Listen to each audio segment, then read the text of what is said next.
A minha saudação a você, querido irmão e irmã, com a paz de nosso Senhor Jesus Cristo. Vamos mais uma vez, pela graça de Deus e rogando a sua misericórdia e a direção de seu Santo Espírito, vamos examinar mais uma vez a sua santa e bendita palavra, para juntos buscarmos a salvação e fazermos o que agrada ao Senhor Jesus. Nós vamos então ler hoje, aqui em Romanos, capítulo 10, vamos ler do versículo 4 em diante. A palavra diz assim: porque o fim da lei é Cristo, para a justiça de todo aquele que crê. Este versículo é muito falado, muito discutido entre as pessoas que querem seguir a lei de Moisés. Alguns dizem assim: o fim da lei, o complemento da lei é Cristo, a lei, a finalidade da lei é Cristo, mas a lei não teria deixado de existir. Mas na verdade, a palavra diz que o que a lei não pôde aperfeiçoar, Cristo aperfeiçoou. A palavra diz que a lei é inimizade e Cristo tirou a inimizade. Enfim, nós não queremos contender, porque o cristão, a cristã, quem serve a Deus, serve voluntariamente, não por força nem por violência e não por convencimento, porque foi convencido que isso seria o correto. Não é assim. Nós servimos com fé. Nós fazemos aquilo que nós cremos que temos que fazer. Se alguém quer servir a Deus obedecendo a lei, saiba que as Escrituras diz, e os próprios apóstolos disseram, que é um jugo que nem eles nem os pais deles puderam carregar. Por isso lá em Atos diz assim: não vamos colocar sobre os discípulos um fardo que nem nós nem nossos pais conseguimos carregar. Vamos colocar essas coisas necessárias. Se abster da prostituição, da carne sufocada, do sangue. Enfim, a lei não salva, a lei só mostra o pecado. Jesus Cristo apaga o pecado. Então aqui está: o fim da lei é Cristo, para a justiça de todo aquele que crê. Ora, Moisés descreve a justiça que é pela lei, dizendo: o homem que fizer estas coisas viverá por elas. Mas a justiça que é pela fé diz assim: não digas em teu coração: quem subirá ao céu, isto é, a trazer do alto a Cristo, ou quem descerá ao abismo, isto é, a tornar a trazer dentre os mortos a Cristo, mas que diz: a palavra está junto de ti, na tua boca e no teu coração. Esta é a palavra da fé que pregamos. A saber, se com a tua boca confessares ao Senhor Jesus, e em teu coração creres que Deus o ressuscitou dos mortos, serás salvo. Aqui está fazendo bem uma distinção entre o que é a lei e o que é a graça. A justiça que é pela lei, a justiça que é pela lei, diz: o homem que fizer estas coisas viverá por elas. Essa é a justiça da lei. Mas pela fé nós temos: se com a boca confessares ao Senhor Jesus, e em seu coração creres que Deus o ressuscitou dos mortos, serás salvo, visto que com o coração se crê para a justiça, e com a boca se faz confissão para a salvação. Porque a Escritura diz: todo aquele que nele crer não será confundido. Porquanto não há diferença entre judeu e grego, porque um mesmo é o Senhor de todos, rico para com todos os que o invocam. Porque todo aquele que invocar o nome do Senhor será salvo. Esta é a fé. Invocar o nome do Senhor tem salvação. Todo aquele que invocar o nome do Senhor será salvo. Se com a tua boca confessares ao Senhor e em teu coração creres que Deus ressuscitou dos mortos, e diz: e que invocar o nome do Senhor será salvo. Então nós temos um novo mandamento, uma nova forma de sermos salvos. Este é o Evangelho. Evangelho significa boa nova. Qual é a boa nova? Qual é a notícia boa que Deus nos deu agora? Deus nos deu uma notícia maravilhosa. Agora não é só os hebreus que têm salvação, não é mais pela lei que somos salvos. Deus de dois povos fez um, reconciliando a todos por Cristo na cruz, e através do sangue de Cristo temos os nossos pecados perdoados. Então, pela lei, aquele que fizesse todas aquelas coisas viveria por elas, mas agora pela fé, pela graça que nós recebemos, nós confessamos a Jesus, cremos que Deus o ressuscitou dos mortos e invocamos o nome do Senhor. Isto é para aquele que vive pela fé. Mas a palavra diz: como, pois, invocarão aquele em quem não creram? E como crerão naquele de quem não ouviram? E como ouvirão se não há quem pregue?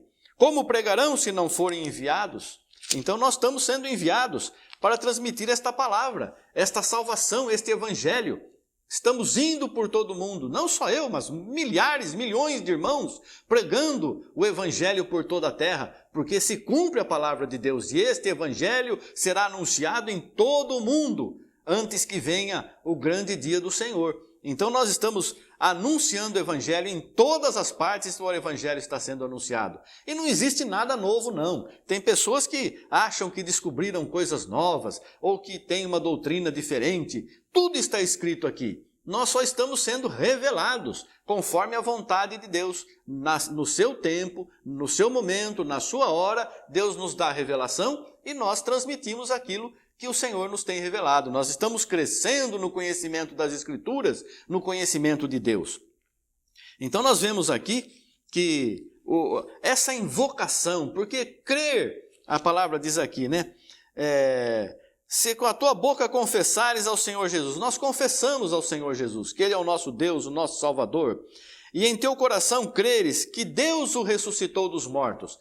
Então, nós confessamos que Jesus é o mesmo nome do Pai, do Filho e do Espírito Santo. Jesus, o homem, Jesus Cristo, o homem, morreu. Deus não morre. Jesus Cristo, o homem, Deus o ressuscitou. O Pai o ressuscitou dos mortos. E nós invocamos, nós cremos nisso, invocamos o seu nome. Quando que nós vamos invocar o nome de Deus, o nome do Senhor, o nome do Espírito Santo? Quando nós vamos invocar esse nome para a salvação, porque todo aquele que invocar o nome do Senhor será salvo. Invocar o nome do Senhor para a salvação. Veja aqui no livro de Atos dos Apóstolos, capítulo 22, dos versículos 10 em diante, a palavra diz: Então disse eu, Senhor, que farei? E o Senhor disse-me, levanta-te e vai a Damasco, e ali se te dirá tudo o que te é ordenado fazer.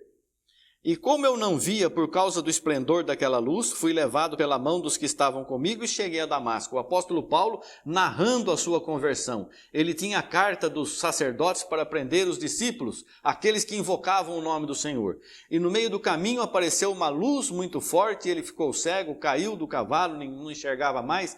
E aí ele orou ao Senhor e o Senhor disse para ele. E ele aqui narrando a sua conversão. E como eu não via por causa do esplendor daquela luz, fui levado pela mão dos que estavam comigo e cheguei a Damasco. E um certo Ananias, varão piedoso conforme a lei, que tinha bom testemunho de todos os judeus que ali moravam, vindo ter comigo e apresentando-se, disse-me, Saulo, irmão, recobra a vista. E naquela mesma hora ouvi. Então o irmão Ananias orou pelo apóstolo Paulo, que ainda aqui era Saulo, não havia ainda mudado o seu nome, não era apóstolo ainda. Embora ele já tivesse visto o Senhor no caminho, e ele na mesma hora passou a enxergar. E ele disse, o Deus de nossos pais, de antemão, o Deus de nossos pais, aquele Deus do Velho Testamento, o Deus de Moisés, de antemão te designou, para que conheças a sua vontade, a vontade daquele Deus que havia dado os 10 mandamentos, o Deus de Moisés, o Deus que abriu o mar vermelho, de antemão te designou para que conheças a sua vontade e vejas aquele justo e ouças a voz da sua boca. Veja o justo é Jesus, é o Filho de Deus. E Paulo viu a Jesus no caminho, aquela luz maravilhosa, né? Jesus é a luz que veio ao mundo, Jesus é aquela luz que Deus disse, haja luz. Jesus é essa luz, não é a luz. Quando Deus criou a luz, não foi a luz do sol, das estrelas, foi criada no 4º dia. No 1º dia, só essa criação. Porque hás de ser sua testemunha para com todos os homens do que tens visto e ouvido. E agora, por que te detens? Levanta-te e batiza-te e lava os teus pecados, invocando o nome do Senhor. O que disse aqui? Então disse eu, Senhor, que farei? É o versículo 10. E o Senhor disse-me, levanta-te e vai a Damasco, e ali se te dirá tudo o que você tem que fazer. Ordem do Senhor. Você vai levantar e vai até Damasco, e lá em Damasco vão dizer para você tudo o que você tem que fazer, tudo o que você é obrigado a fazer para me servir. E o que Ananias disse para ele? O que está impedindo você agora? Você se levanta e se batize, seja imergido, batismo significa imersão, seja imergido, né, colocado na água, invocando o nome do Senhor. E Paulo, o apóstolo Paulo, foi batizado, foi imergido em nome de Jesus. E ele diz aqui, em Atos capítulo 20, versículos 20, como nada que útil seja, deixei de vos anunciar e ensinar publicamente e pelas casas. Nós vemos aqui que o apóstolo Paulo foi batizado em nome de Jesus e anunciou o batismo em nome de Jesus. Então nós não estamos mais debaixo da lei, onde havia necessidade de sacrifícios e sacrifícios e sacrifícios. Nós estamos debaixo da graça, confessamos a Jesus, cremos que Deus o ressuscitou dos mortos e recebemos a invocação do seu nome. E a palavra nos diz aqui no livro de Atos dos Apóstolos, no capítulo 4, nós lemos aqui no capítulo 4 do livro de Atos, dos versículos 11 e 12, ele é a pedra que foi rejeitada por vós os edificadores, a qual foi posta por cabeça de esquina, e em nenhum outro há salvação, porque também debaixo do céu nenhum outro nome há, dado entre os homens, pelo qual devamos ser salvos. E veja aqui Atos capítulo 2, versículos 37 e 38, quando os apóstolos cheios do Espírito Santo saíram anunciando a palavra de Deus, a salvação por Jerusalém. E ouvindo eles isso, compungiram. As pessoas ouvindo aquilo, perguntaram a Pedro e aos demais apóstolos. Pedro não estava sozinho, todos os outros estavam com ele. Que faremos, varões e irmãos? É aquilo, vocês reconheçam Jesus como Senhor e Salvador, confessem a Jesus Cristo, creiam que Deus o ressuscitou dos mortos e recebam a invocação do seu nome. Por isso Pedro também e os demais apóstolos anunciaram isso. E disse-lhes Pedro, arrependei-vos e cada um de vós seja batizado em nome de Jesus Cristo para perdão dos pecados e recebereis o dom do Espírito Santo. Como que nós vamos ter o nosso pecado perdoado? Rezando, orando, fazendo jejum, oração, pedindo perdão a Deus. Nossos pecados somente são perdoados pelo sangue do Cordeiro de Deus que tira os pecados do mundo. No Velho Testamento, o sangue de animais, de ovelhas, bodes e bois, cobriam os pecados dos homens. Só que de quando em quando precisavam fazer novamente esse sacrifício. Agora Deus preparou o sangue de seu Filho, um homem puro, inocente, o único homem que cumpriu toda a lei, inocente, santo, sem pecado nenhum, em tudo tentado, mas sem pecado. Este homem se entregou por mim, por você, derramou o sangue dele, e o sangue de Jesus tem poder. O sangue de Jesus apaga todo o pecado, mas é necessário que você confesse esse nome acima de todos os nomes. É necessário que você receba este sangue em tua vida, invocando o nome do Senhor. E agora o que te detém? Levanta-te e batiza-te, invocando o nome do Senhor para a tua salvação, e você será perdoado e receberá o dom do Espírito Santo. Então, mas eu já fui batizado. Você foi batizado nos títulos Pai, Filho e Espírito Santo, mas o Senhor está pedindo uma perfeição para você. Está querendo que você seja perfeito. Receba o nome de Jesus Cristo na tua vida e você será salvo, tu e tua casa. Que Deus te abençoe em nome de Jesus Cristo. Obrigado, Senhor. Graças a Deus. Amém. Amém.